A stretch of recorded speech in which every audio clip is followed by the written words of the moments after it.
10ാം class വരെ നമ്മുടെ ജീവിതം എങ്ങനെയായിരുന്നു? മനോഹരം. അത് കഴിഞ്ഞ് +2 അതിമനോഹരം. പിന്നെ എറണാകുളത്ത് വന്ന് കോളേജ് അഡ്മിഷൻ എടുത്തപ്പോഴും അതമ്പതിച്ച്.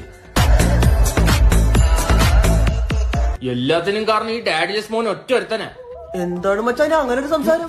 പച്ച മലയാളത്തിൽ പറയണ മച്ചാനെ പച്ചക്കാണ്. ഉപദേശങ്ങൾ പണ്ടേ സ്വീകരിക്കില്ല ശരം. ഇതെടുത്ത് ഞാൻ അണ്ണാക്കി കേട്ടും പറടാ. ദിനേശെ കളിക്കല്ലേ, വേനിക്കും. സ്ലാങ് മാറിയെന്നല്ലേ ഉള്ളു, ലാംഗ്വേജ് ഒന്നല്ലേ. കഴിഞ്ഞ വർഷം തീരാറായപ്പോ നീ എന്തോടാ പറഞ്ഞു? പോയിട്ട് അടുത്ത വർഷം കാണാന്നറിയാ. ട്രിക്കൊക്കെ ഏറ്റാലും കൊത്തില്ലെന്നാ ഓർത്തില്ല എനിക്കിപ്പോ ആ സ്പീക്കറിൽ നിന്നാടാ ഇവൻ. Happy new year, happy new year. അല്ല, എറണാകുളത്തോട്ട് കെട്ടുപൊട്ടിച്ചങ്ങ് പറക്കാന്ന്. എന്ത് രാത്രി നമ്മൾ മറൈൻ ഡ്രൈവ് പോയി ചായ കുടിച്ചിരിക്കാറില്ലേ?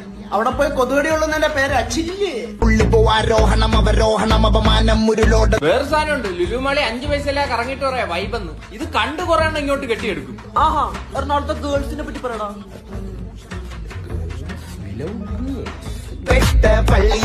പോലെ ഉയരെ പക്ഷെ പട്ടിണിയല്ലേ? ഇന്നലെ നോക്കിയപ്പോ ഈ മല പോലിരിക്കുന്ന മനുഷ്യൻ ബ്രെഡും തൈരും കൂട്ടി തിന്നുന്നു. അയ്യോ, അത് 4 ദിവസം മുമ്പ് വാങ്ങിച്ചു വെച്ച പാലാണ്. തൈര് എടാ, ഇതുപോലത്തെ ഒരു ഫോട്ടോ പണ്ട് നമ്മള് സയൻസ് ബുക്കിൽ കണ്ടിട്ടില്ലേ? പൂപ്പ അതേ കത്തന ചാമണ കുന്നോളം മറ്റ